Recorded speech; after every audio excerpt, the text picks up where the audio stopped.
episode of the 4th season of The Legend of Korra. Okay, that was one more. um,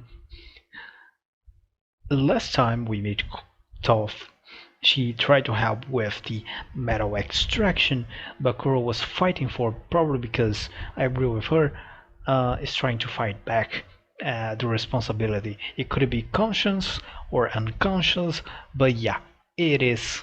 I'm pretty much sure that it is. Maybe Rava also is trying to help her recover. I don't know. And we have Kuvira barging the coronation, which was supposed to be to the prince, but it was for her. And now the Earth Kingdom is no more, and we have a new emperor or empress, whatever. Um, the Earth Empire is rising. God damn it, idiot.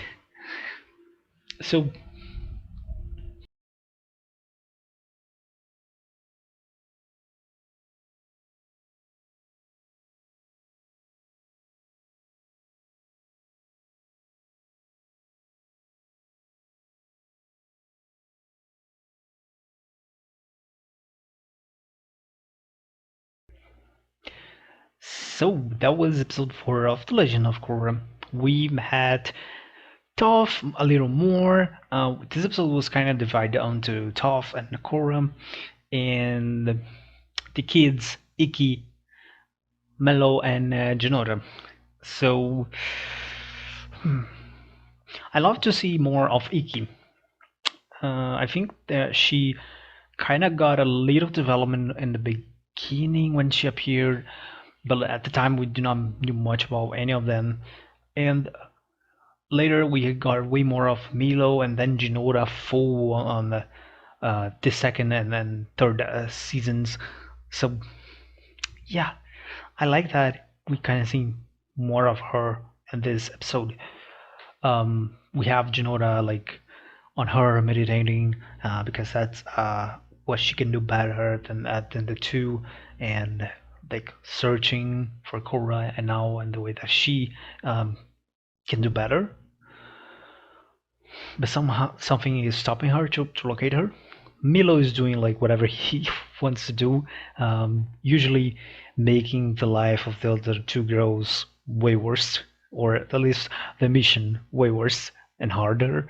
Um, and Nick is just like, I gonna do nothing and like go and go with Milo and see Milo's. So it was interesting to see, and she was kind of really not doing nothing until the beginning, but when she kind of got captured, when she was blaming the the brother and sister of her, she was truly amazing. Making these idiotic characters Avatar always has to help all the main characters or side main characters. And it was really cool when she got away. She like, okay, I'm gonna give one to you, bye bye. That was interesting. She completely fooled the guys. Um, Also really interesting of that part when we see Yang photos and like Korra also take the photo, and that was interesting. Um, and we have the whole thing with um, Korra's internal struggle, and I love this episode. Well, I would say I love Toph in this episode, but I love Toph. But the thing is, I love what Toph say in this episode about the villains, because I say that many times.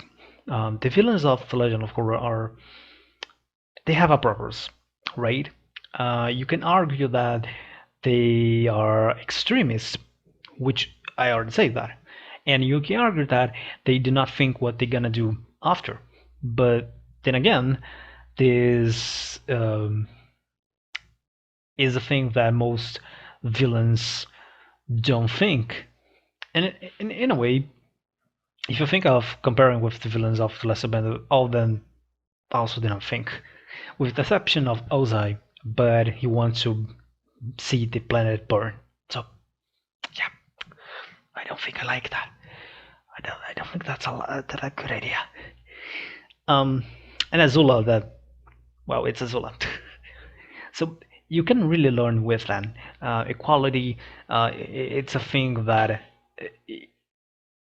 it's something that you could make not perfectly, but at least so far, very few places we have the level of equality really good. More recently, with places like Russia, also did not work, but we have communism, or in a very early diffusion of that, kind of work way better than other places, especially in ancient world. But that's another story. And especially freedom. But the thing is, they are all extremists. No, you have to be freedom, so you don't need order. You don't need leaders. Yeah, you need like people always think that they have the best decisions for their lives, but that's not true. And yeah, we need leaders. Of course, you cannot have like total prison and order like Kavita wants, but also this is really important. Again, which is the positive what Zahir did. The point of all this villain is you need a center, a balance, and kinda this is what the Avatar is, right? Have a balance. So I think yes, Korra can learn a lot with the villains. Toph has some kind lot of jokes. Most of them are truth. Some of them are not, but they are still funny, right? The one that she says that she's the original Bayfong. Well, kind of not. Well, I think you can say that she's the original Bayfong because she was the first Bayfong character to appear in the series, right? So this would be a meta joke, right? But of course, like she has a father, she has a mother, right? I don't know still how things finish with them, right? But that's another story. Um, I love that in the end, Korra was able to do that, especially by herself. Take out the metal, the poison, and inside her. The whole thing with the swamp, really crazy. I say that in last episode, and some more through that in here. Um, it's sad that we do not see other characters in the swamp, but yeah, you know, minor stuff. Um, I don't know about her last line, Toph's last line, and this episode. Like, I think it's more like she's like a solitary wolf or something, right? She wants to be alone. She wants peace, but also she's like really old, so I'm not. I don't think ever they're gonna kill Toph. I'm gonna say this again. Avatar did not kill Iroh, the original series, and he was way more killable. Um, don't take me wrong. It's not that I don't like Iroh. It's not that I like Toph more than Iroh. I think it's a good competition, though. But I'm saying that it was easier to kill, way easier to kill Iroh than the Airbender for a lot of reasons. You have all this trope about the old master, the student that surpassed the master, like especially if he's a family member. Like it has a lot of things. And I was seeing when the season, the last season was ended there. Sometime, someone will kill Arrow, probably someone trying to kill Zuko and he protect him, something like that. Or even I don't think Avatar will go that path, but like Zuko killing Iroh, that would be really dark. And if Iroh did not die in the series, of course he died someday. Um, but I mean, technically not. Like he said that he knew that he would die, and he go to. Well, you know what I'm saying. Toph, I don't think they're gonna kill Toph. Like no. They kill Sokka. Don't. Sokka was way killable, right? I don't like that. I would love to see Toph, Sokka, since we saw everyone else, right? But yeah, he's dead.